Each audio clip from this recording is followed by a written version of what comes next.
What's going on? This be your boy DJ Anonymous with sportsbizmusic, episode 14, and I got a special guest in the building, Sasha J. Hey. She's an up and coming artist. Also, she's the co-host of Class, a TV show on YouTube that's up and coming as well. And she's on her grind. So introduce yourself to the people. Hey guys, I'm Sasha J. I am a music artist. From Hollywood, Florida originally. My family's Jamaican, so shout out to 876, and I'm happy to be here. Thank you for having me.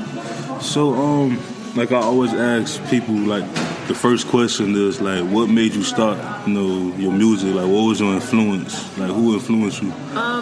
It's crazy because it's not even about who influenced me; it's about what influenced me. For me, at least.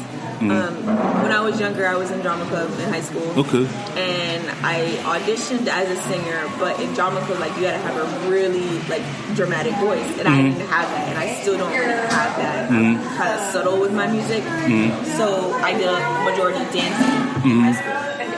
But as I got older, I realized what it costs to produce music. So it costs a lot. It costs a lot. Yeah. So as I got older and I got a better job and I got the funds, that's what made me say, all right, I want to like do this full time. So what, like when you was like 5, 6, 7, 8 years old, did you have that drive? Did it start from there or did it start just from high school? It just started from high school. From high school? Because growing up in a Caribbean household, singing doesn't make you money. Yes. Being a doctor, being a lawyer, being in school makes you money. So that was not something I was supposed to be doing. Yeah. I mean, I can relate because, like I told you before the podcast, I'm Bahamian descent. So my mom will always make sure that I'm in the books. But as I got older, she started noticing that I wanted to be in sports and I wanted to be in music. So she supported me, but she was like, still getting the books. Absolutely. You know what I'm saying? That's my fight every day. But my mom's a lot more supportive now that I'm older, so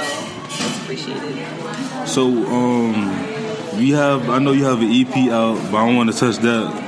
Like in about 5 minutes, we're gonna touch that. Okay, cool. But what was your first song that you like recorded? Like, did you ever start off with covers or anything like that? Yes, actually on my SoundCloud, I don't use it much, but I do have stuff on there, and they're mostly covers. The first cover I ever did was Tinashe's Tuan. Okay, yeah, that's a long time ago. That's long. Yeah. But I have a few covers on there. I was trying to look for you on SoundCloud. Because I put Sasha J. Is it still Sasha J? It is, but so Sasha J was taken at the time, so I had to put Sasha J 330. And 330 is my birthday, so that's why I put that. March 30th, so your birthday coming up. Yep. You an Aries? Yes, I am. Okay, Shout out to the Aries. So you was doing covers and things like that. So like around did you go to college? Like, for a little bit. I went to FAMU for a year. Oh, so you're a rattler? Yes, I am. Yeah. Now I'm just playing. I support y'all. My fiance actually went to FAMU. Oh, okay, awesome. You know what I'm saying? So deep down, I'm a rattler. So what was you doing at the time? Like, was music still like a heavy influence? No, mainly dancing. I was in a dance team up here called the Lovely Ladies of Torque. Yeah. And I was just in school, so like my extracurricular was just dancing. It was not singing because I kind of was a little. I was a little timid when it came to my singing because, like I said, I had never sang like my whole entire life. I was always told to that I wasn't ready for certain singing parts because of the dramatics. Like I said, I'm not a dramatic singer, so I never really got into it until I got older. Okay. So how long you was at FAMU? Just a year. Just a year? What? And then I came back home. It was a little too expensive to be on your own. And then I just came here and went to BC for a little bit, but I didn't finish school. And I don't know if I want to finish school, but... What year did you graduate? Like, from high school? 2010. So we the same age. What school did you go to? Hollandale High School. Okay, so as long as ain't no mail money, nothing like that, because I went to pay, so like... our rivals in Broward was like Melmar, Cardinal Gibbons, Chaminade. Because I live like right across the street from my mom's school. But my mom was like, "No, you're not going." She was not having it. So before you left college, what did you major in? I actually majored in graphic designing. Okay, so what graphic designing, that was like another passion that you had? In high school, I did it a lot because Hollando is a magnet program. So my extracurricular activities after school was drama club, but my major in school was graphic design. So I went to school for it, but I was only in my prerequisites when I was at FAMU, so I didn't really get to touch down into like Photoshop and all that stuff.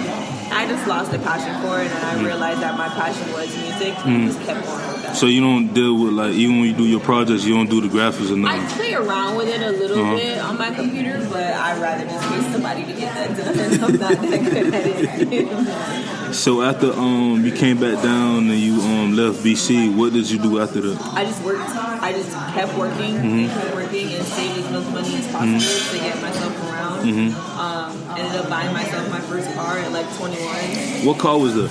Corolla. Okay. Corolla. okay. I actually bought it from my mom because she didn't want to give it to me. She was like, "You can have it, but you got to pay for it." Okay. My first car was a Chevy Impala. Yeah. But it was a gift from high school, like when I graduated. Oh, okay. So like everybody pitched in because at first I didn't even know I was gonna get a car. Right. The way my mom was acting that week, but I was surprised. Like I never figured that day. Right.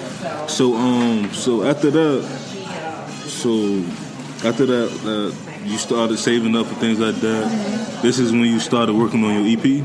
No, actually, my EP I dropped last year. But the music, I just been doing covers. Like I have some stuff on my YouTube page, but they're like super old. Some stuff on my SoundCloud that are super old. I just actually reconnected with one of my friends from elementary school. And then he reconnected me with a whole bunch of other friends from elementary school. Okay. And I found out that they all do music also and like do photography. Like they're really artsy people. And then I started recording with them. So I started recording with them at their house. And then as I got older, I got a new job, which means I was making more money, so I was able to afford like a real studio. Okay. And then my project I dropped last year called 3. I recorded it with a producer called Wally West, who I actually work with. Yes. And yeah, he helped me out ever since then. Now tell me, because in the interview you had before, I heard that Wally West is like very known. I ain't get the chance to do my research, but what's his his resume? He worked with Lil Wayne. He worked with Mac Miller. Okay. Those are the only two I can think of right now. But yeah, he's pretty known. So how did y'all like meet? So like I said, we work together. And me personally, like I'm really not that talkative, especially at work. Yeah. But he just heard through the grapevine that I do music, and he was just like, let's link up one day. Let's just have a conversation about what you want to do, where you're trying to go. And like we've been inseparable ever since. Like all of my connects have been through him. Like I thank God for him because he really like helped push me to do what I want to do.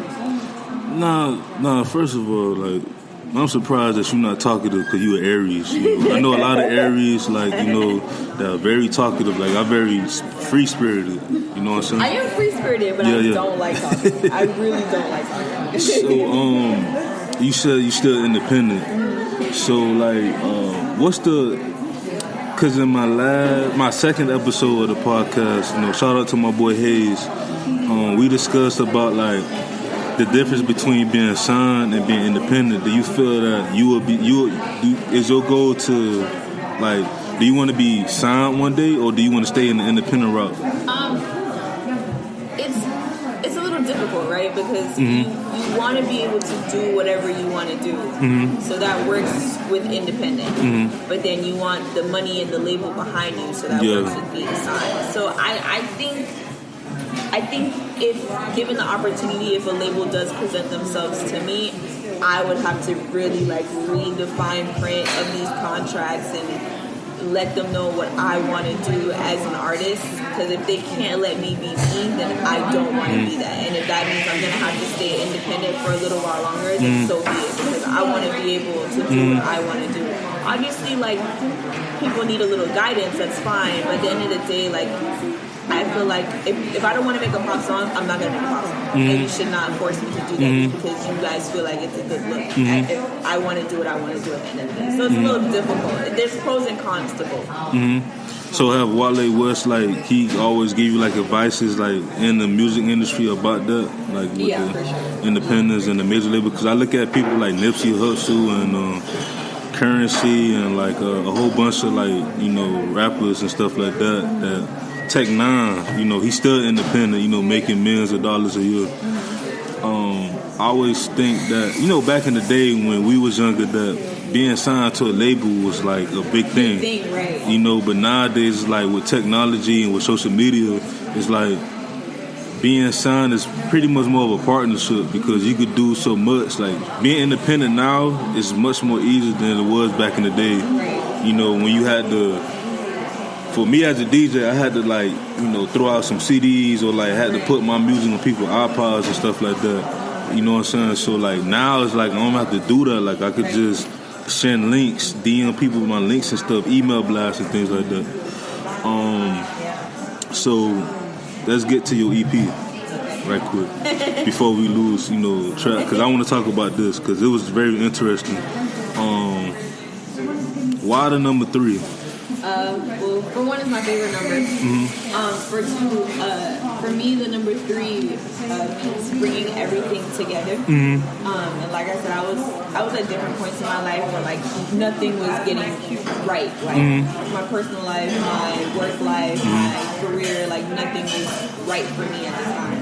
And at that point in time, I felt like everything was coming together, and I just wanted to express myself. Yeah, because like the EP, like they got 3 tracks. And honestly, just worked out that way. It was funny because it wasn't supposed to be 3 songs, but I was just like, I'm just gonna end it like this. I mean, it makes sense. Like it's great marketing. You know what I'm saying? Like it's EP3 with 3 tracks and things like that. Did you want to start off with the EP first, or did you want it to do like a let's say like an album first, or just throw out singles first?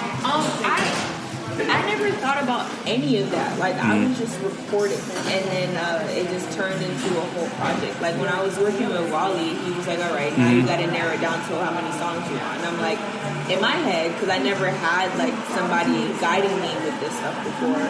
So in my head, I'm like, okay, albums and EPs, like that stuff is like 10 to 15 songs because that's what I'm used to. And he was like, no, like you can do 5 songs, you can do 6 songs, you can do however many you want. And I was like, all right, well, I'm just ended at 3 then because these are like my favorite tracks. Like I love doing these so much. I put my time and my effort into these 3 songs, and I just ended there. So like I know you like how was the process? You know, before we get into the actual EP, because you have these up and coming artists that nowadays you could just pretty much record from your computer and things like that.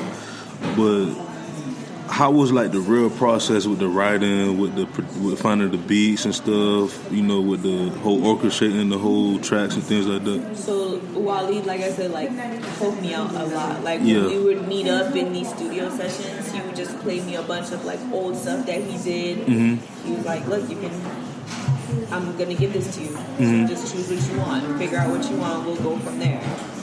And I just listened to all this stuff, and these are the pieces I love the most.